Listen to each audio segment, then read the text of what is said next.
你打着果噻。Enjoy.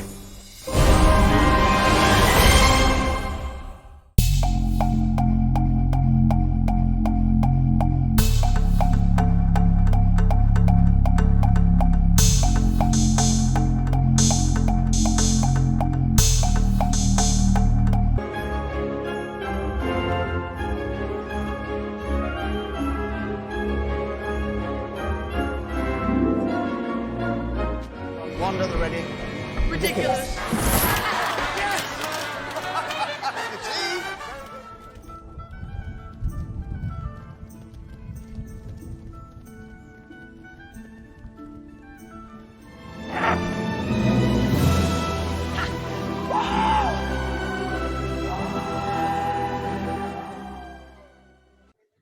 Halo anak-anakku semuanya, Assalamualaikum warahmatullahi wabarakatuh.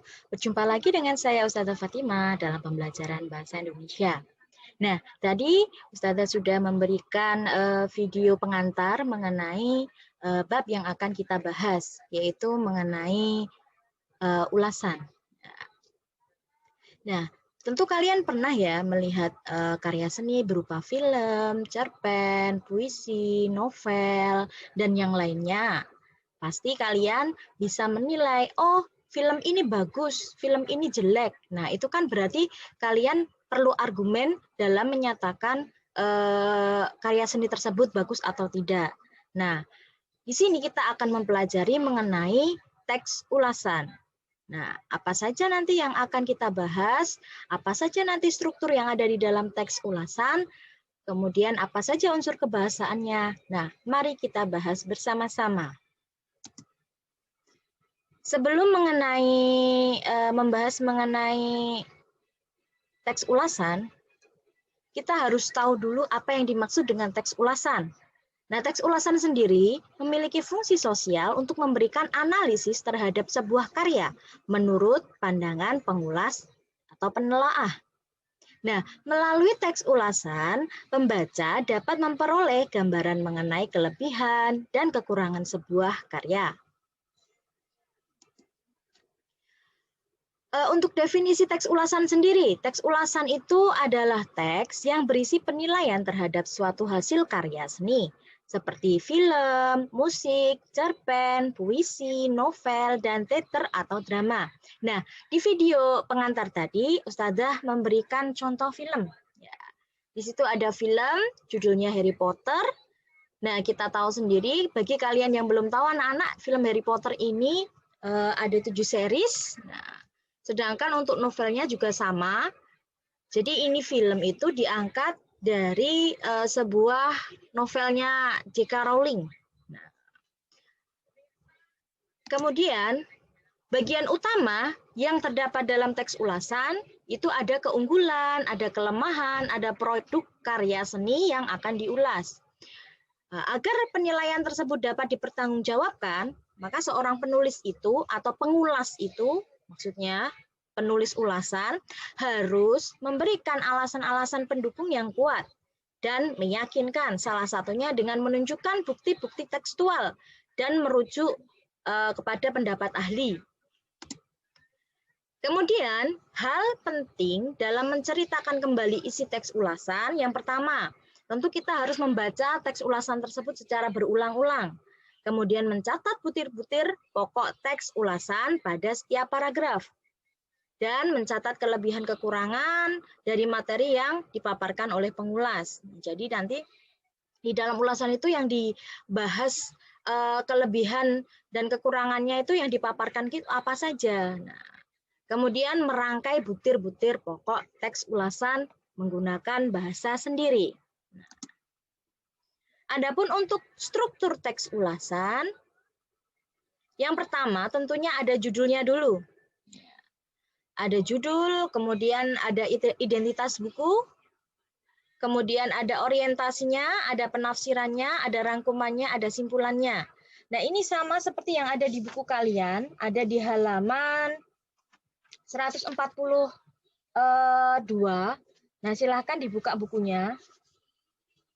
Di situ ada beberapa latihan dulu. Silahkan dibaca juga. Dari Keke untuk Tuhan itu ada sebuah novel kemudian ada jenis-jenisnya, teks ulasan juga berdasarkan apa saja, kemudian ada penceritaan kembali teks ulasan. Nah, ini kita langsung bahas saja ke isi strukturnya. Kalau itu kan bisa dibaca kalian sendiri ya.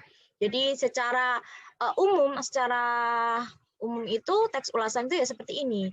Ada judul, ada identitas buku, orientasi, penafsiran, rangkuman, dan simpulan. Judul tentu judul dari teks buku yang dari karya seni yang akan dibahasnya tentunya. Kemudian identitas buku itu kalau buku ya, kalau novel seperti novel, komik dan lain-lain itu berarti identitasnya lengkap dari pengarangnya siapa, tahun terbitnya kapan, berapa halamannya. Nah, itu kalau bisa dirinci. Sedangkan untuk film ya, itu film besutan siapa, sutradaranya siapa. Nah, seperti itu. Kalau cerpen ya pengarangnya siapa cerpennya. Kalau puisi ya puisi yang mengarang siapa. Kalau di situ ada keterangan puisi tersebut dibuat tanggal berapa ya silahkan ditulis. Nah, kemudian orientasi. Orientasi ini berisi gambaran umum. Secara umum karya seni tersebut isinya apa. Nah, karyanya siapa misalnya ini karya dari penulis X adalah buku keberapa. Nah, seperti itu. Rangkuman, penafsiran dulu. Penafsiran ini berarti secara umum ya, paparan penulis setelah membaca atau menonton film atau mendengarkan puisi. Nah, kalau orientasi tadi bisa juga kalian isi sinopsis. Sinopsis dari sebuah buku tersebut. Ceritanya seperti apa. Kemudian rangkuman. Ya, jadi penulis itu merangkum dari apa yang telah dibaca atau dilihat atau ditonton. Nah, baru di situ simpulan, menyimpulkan. Oh, karya ini kok unggulannya seperti ini, kelebihannya, kekurangannya seperti ini. Jadi di situ disimpulkan. Nanti Ustazah akan memberikan contoh dari Harry Potter tadi. Nah, kemudian langkah menyusun teks ulasan. Nah, tentunya ketika kalian sudah di tahap menyusun teks ulasan, hal yang perlu dilakukan yaitu kalian harus menentukan dulu karya sastra yang akan kalian ulas itu apa. Misalnya kalian ingin membuat teks ulasan mengenai film Madagaskar atau novel Laskar Pelangi atau di situ novel Lima Sekawan. Nah, kemudian setelah itu kalian baca karya tersebut berulang-ulang hingga paham. Ya. Jadi yang namanya review itu ya harus paham isinya apa. Namanya juga mau mereview, ya kan? Nah, kemudian tuliskan bagian-bagian penting dalam karya tersebut. Baru dibuat kerangka tulisannya, dikembangkan garis besar bagian-bagian itu kan otomatis dalam sebuah cerita kan pasti ada alurnya. Nah, silakan dari alur tersebut mungkin bisa dari 5W1 hanya lah atau unsur intrinsiknya. Kok 5W1H? Unsur intrinsik yang ada di dalam buku tersebut, tokohnya siapa, karakternya seperti apa. Nah, itu bisa dikembangkan dari situ. Kemudian tuliskan pendapatmu tentang karya tersebut. Oh, pendapat saya setelah menonton Harry Potter itu seperti apa? Nah, kemudian jangan lupa dicantumkan identitas karya sastra yang akan diulas. Nah, Ustazah akan menampilkan ini adalah contoh teks ulasan Harry Potter. Nah, ini Ustazah juga hanya menampilkan saja ya contohnya. Kalau di buku paket kalian juga ada, itu ada di halaman 141 sampai 143 T2. Nah, di situ ada contohnya. Nah, misalnya ini ada ulasan mengenai Harry Potter and the Goblet of Fire, Bangkitnya Pelahap Maut oleh WOD. Nah, ini contoh ya, ini dari internet, Ustazah ambil. Nah, judul film Harry Potter and the Goblet of Fire. Nah, tahun rilisnya itu 18 November 2005, durasi 157 menit, sutradara Mark Neville. Pemainnya itu ada Daniel Radcliffe dan lain-lain. Jadi yang film itu intinya di sini, judul, tahun rilis, durasi, sutradara, pemain. Beda lagi kalau novel. Novel ya biasanya judul novel, seperti di buku paket kalian. Penulis, penerbit, tahun terbit, kemudian tebal buku. Kalau di sini film ya. Nah, ini ada sudah sesuai bagiannya orientasi. Misalnya film Harry Potter. Nah, ini pandangan secara umum film Harry Potter adalah film keempat di serial Harry Potter. Film ini diproduksi oleh Warner Bros.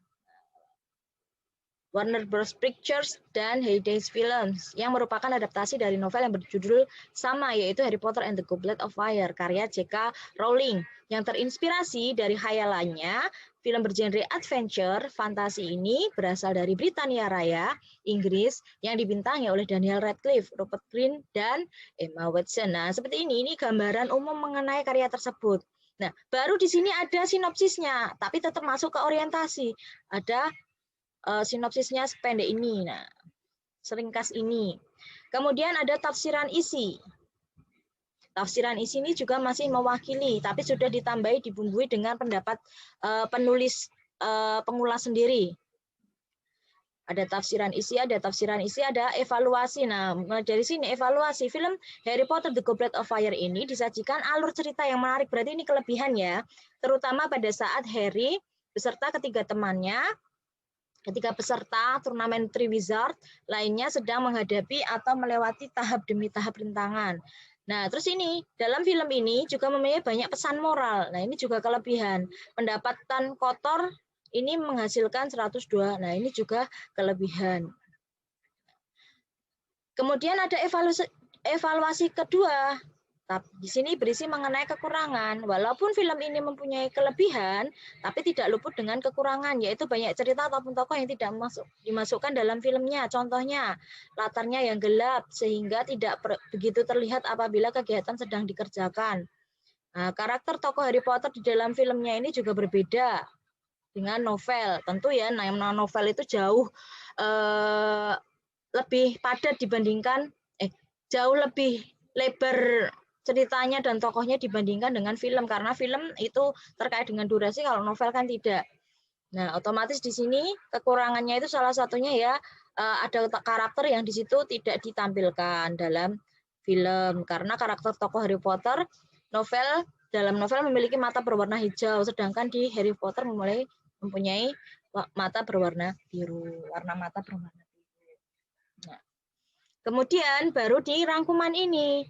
Dari paparan di atas tersebut, di situ diceritakan, ada dirangkum, menceritakan mengenai sebuah pertarungan dari 3 tahapan dan memiliki pesan moral, serta di situ karena memiliki pesan moral, maka film ini sangat layak untuk ditonton untuk masyarakat. Dan di sini ada sarannya juga, biar pembaca itu tertarik dengan ulasan kalian.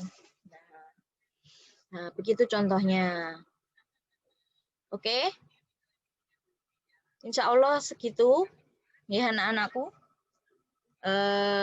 Pembelajaran kali ini. Adapun untuk tugas kalian, silahkan kalian buka ya. Kalian buka buku paket kalian itu di halaman 144. Nah, silakan dikerjakan halaman 145. Coba kalian di situ cari struktur dari teks ulasan tersebut. Nanti untuk contoh penulisan tugasnya, nah nanti contohnya akan Ustazah lampirkan di link bawah ya. Jadi formatnya kalian tulis di sebuah kertas folio, kemudian ditulis identitasnya, ya, ditulis kembali teksnya ini di dalam kertas folio tersebut, baru dibuat strukturnya. Gitu ya. Oke, alhamdulillahi jazakumullahu khairah. Sekian dari Ustazah. Apabila banyak kesalahan Ustazah minta maaf yang sebesar-besarnya. Wassalamualaikum warahmatullahi wabarakatuh.